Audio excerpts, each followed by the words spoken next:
E aí, meninos, aula de hoje, revisão de conteúdo da disciplina de filosofia. Trataremos aí rapidamente sobre esses últimos assuntos que a gente tem falado aí nos últimos 2 meses. Como vocês sabem, a nossa prova é bimestral. Nós falamos inicialmente, depois que a gente falou lá dos estoicos, tá, daquela filosofia grega lá, a gente passou para um período da filosofia que já vem lá na Idade Média, que é o que vocês já estudaram, inclusive, em História. A gente veio começar a falar sobre religiosidade humana, certo? Em que contexto? Na ideia sobre pensar a respeito de Deus e de que essa coisa é inevitável, certo? Ele vai dizer aqui, nós vamos estudar a filosofia cristã. O cristianismo, como vocês sabem, ou devem saber, ou saberão nas aulas do futuro aí de história, ele é um fenômeno religioso que aconteceu há mais ou menos 2000 anos atrás, certo? E aí, com o cristianismo também, vieram vários pensadores que se converteram ao cristianismo e começaram a misturar a filosofia grega com a religião cristã, certo? É mais ou menos disso que a gente vai falar. Não porque outras religiões não mereçam um estudo similar, mas porque o cristianismo está relacionado com o momento da história da filosofia, ou seja, da filosofia medieval. Vamos ver como muitas das ideias de Pitágoras, Sócrates, Platão e Epicuro e dos estoicos influenciaram o pensamento cristão. Beleza, vamos aqui. A relação da filosofia com o místico e o religioso, certo? A filosofia, ela surgiu diferenciando-se dos mitos. Aquilo que a gente aprendeu lá no 6º ano, sabe? Eles explicavam, os gregos antigos, eles explicavam a realidade deles com base nos mitos antigos, na mitologia grega, mas aí os filósofos começaram a buscar explicações consideradas mais racionais para explicar sua realidade. Foi nesse momento que a filosofia nasceu. Ao contrário dos mitos, que explicavam o mundo com base na tradição, a filosofia passou a explicá-lo baseada em argumentos racionais, certo? É isso que ele quer dizer. No entanto, embora a filosofia seja um discurso racional, isso não significa que ideias religiosas, mágicas ou místicas tivessem se afastado completamente das correntes filosóficas. Eles não se... O que ele está querendo dizer assim? O cara ele virou filósofo, buscou explicações racionais, mas não virou ateu, digamos assim, certo? Formação da filosofia cristã.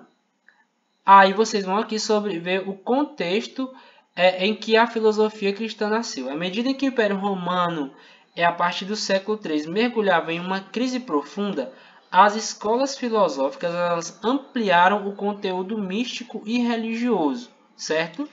Ao mesmo tempo em que isso acontecia, o cristianismo se expandia até se transformar na mais importante religião da Europa Ocidental. Isso aqui é o contexto histórico. Muitos conceitos e ideias da filosofia grega, da filosofia considerada pagã. O que era pagã nesse momento? Pagão era tudo aquilo que não era cristão, certo? Foram utilizados para defender o cristianismo e para desenvolver a filosofia cristã. Ou seja, conceitos da filosofia considerada pagã foram utilizados, conceitos e ideias foram utilizados para fundamentar a religião do cristianismo. Neoplatonismo, que vem de novo, e platonismo, que é referente a Platão. O principal filósofo do neoplatonismo foi esse rapaz aqui, o Plotino, certo? Ele fundou uma escola filosófica que tinha influência em Roma. Plotino, ele foi apoiado no pensamento de Platão, desenvolveu uma filosofia própria. Para ele, o objetivo mais importante da filosofia, e olha aqui o pensamento dele, o ponto mais importante da filosofia era ensinar os homens a se libertarem da vida terrena e dos prazeres do mundo para que pudessem se unir ao divino por meio da contemplação. Então ele acreditava que a função básica da filosofia era justamente isso, fazer com que o homem abandonasse os prazeres terrenos e começasse a buscar uma vida eterna, digamos assim, uma vida espiritual. Ele também defendia um objetivo religioso para a filosofia, que ela deveria ajudar o indivíduo a se aproximar de Deus, certo? Simples assim. De acordo com esse pensador, Deus é o princípio supremo, a partir do qual tudo é criado. Então, se eu perguntar para vocês como Plotino via Deus, vocês vão dizer isso. Para ele, Deus é perfeito, imóvel, é imutável e é a causa de existência de todas as coisas, certo? Filosofia é a defesa da mensagem de Cristo. Se você ler o Novo Testamento, você encontrará várias referências da filosofia grega. Aí ele vai dizer que lá na Bíblia você vai encontrar essa palavra aqui. Essa palavra aqui é um termo grego, que se refere à razão, certo? Essa palavra logos. E aí, no Evangelho de João, a gente vai dizer o seguinte: e o Logos se fez homem e habitou entre nós. O Logos, no caso, é a razão ou o verbo de Deus, que se tornou homem no corpo de Jesus Cristo. Ou seja, quando João diz isso, ele está se referindo ao Jesus, beleza? Ou seja, ele está usando um termo da filosofia grega antiga para se referir a Jesus Cristo. A religião cristã e a filosofia estabeleceram um contato mais intenso a partir do século II, quando muitos gregos se converteram ao cristianismo. Nesse período, muitos desses gregos eles eram pensadores, certo? E aí eles se converteram ao cristianismo e começaram a colocar a filosofia em função da religião deles. Alguns desses gregos convertidos ao cristianismo eram cultos e já haviam estudado filosofia e passaram a utilizar termos filosóficos com um novo sentido, ligado à religião. Ou seja, esses pensadores já conheciam a filosofia grega antiga e começaram a usar os termos da filosofia, as ideias, para dentro do pensamento religioso. Justino, da filosofia grega à filosofia cristã. Ele é considerado o fundador dessa patrística aqui, certo? Depois de se converter ao cristianismo, Justino, ele passou a considerar a doutrina cristã como a única filosofia inteiramente verdadeira, segura e útil. Para ele, somente a filosofia cristã era capaz de unir o ser humano a Deus. Era a ideia que ele tinha sobre o pensamento do cristianismo. O cristianismo tinha chegado aonde nenhuma filosofia pagã tinha conseguido chegar, na perspectiva dele, na visão dele, certo? Justino achava que pensadores como Sócrates, Platão e Aristóteles desenvolveram suas ideias e seus pensamentos e estavam inspirados e iluminados pelo Logos divino, ou seja, aqueles filósofos que a gente estudou lá, Sócrates, Platão, Aristóteles, eles estavam sendo iluminados pela razão de Deus, digamos assim.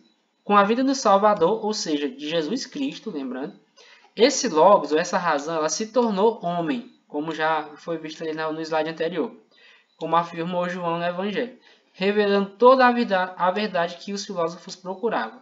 Então, o que ele está querendo dizer com isso? É que os filósofos antigos, que viveram antes de Jesus Cristo aqui na Terra, eles buscavam uma verdade, e quando Jesus Cristo nasceu e viveu aqui nessa Terra, Jesus meio que foi a verdade que esses filósofos buscavam. Seguindo, Agostinho. Para muitas pessoas, a natureza está cheia de vestígios de Deus e todos seriam criações da inteligência e da perfeição de Deus, ou da perfeição divina. Deus teria criado tudo a partir do nada. O que significa isso na prática? Significa que eu posso ver Deus através das obras dele. Eu posso dizer, por exemplo, que uma árvore, uma flor é uma obra de Deus. Então, o que o Agostinho quer dizer com isso? Quer dizer que através da criação eu posso ver Deus. Esse é o pensamento dele. Assim pensava esse rapaz aí, o Agostinho. Para ele, uma frase bíblica que resumia o significado do ser divino: eu sou aquele que sou. Deus seria o ser verdadeiro tão procurado pelos filósofos, que teria criado o céu, a terra, o homem e todas as coisas. Então, quando a gente fala para vocês que diversos filósofos lá antigos, eles buscavam uma verdade absoluta, eles defendiam uma determinada verdade absoluta, quando esses filósofos cristãos eles começaram a pensar o cristianismo com base na filosofia grega, eles tiveram a seguinte ideia: não, então aquela verdade que os filósofos anteriores buscavam, a verdade é essa daqui. E qual é essa verdade? Essa verdade aqui é Jesus Cristo, certo? Então foi dessa forma que aos poucos eles foram misturando o pensamento grego com a filosofia cristã. Seguindo, Deus seria o único ser verdadeiro, porque não dependeria de nada para existir. Ele seria perfeito, eterno e imutável, ou seja, não muda. Todas as coisas teriam saído de suas mãos e, portanto, a existência delas dependeria da vontade divina, ou seja, Deus é criador de todas as coisas. Em outras palavras, caso fosse desejo de Deus, elas poderiam deixar de existir. Para Agostinho, a única existência completa seria a existência de Deus, ou a existência divina, e assim nunca poderia deixar de ser, ou seja, todas as coisas poderiam ser transformadas, mudadas, poderiam deixar de existir, e a única coisa que não poderia deixar de existir, que sempre existiria, era o próprio Deus. Para finalizar aqui, a gente vai ver o que o Agostinho entendia como o mal. O que é o mal? A pergunta que a gente tem aqui no início do slide, o que é esse mal? O que é esse mal? E aí, Agostinho vai dizer o seguinte, para entender a resposta dele, do Agostinho, ele vai fazer uma comparação aqui com o Sol, né? O Sol é responsável pela vida em nosso planeta. Se por acaso a Terra mudasse de posição no sistema solar e os raios solares deixassem de chegar aqui, todos os seres humanos morreriam. Aí a gente vai seguir aqui. De modo semelhante, segundo o pensamento de Agostinho, isso aconteceria com a existência de todas as coisas em relação a Deus. Ou seja, todas as coisas é como se fosse a Terra e Deus é como se fosse o Sol. Se as coisas se afastassem do Sol, essas coisas morreriam, certo?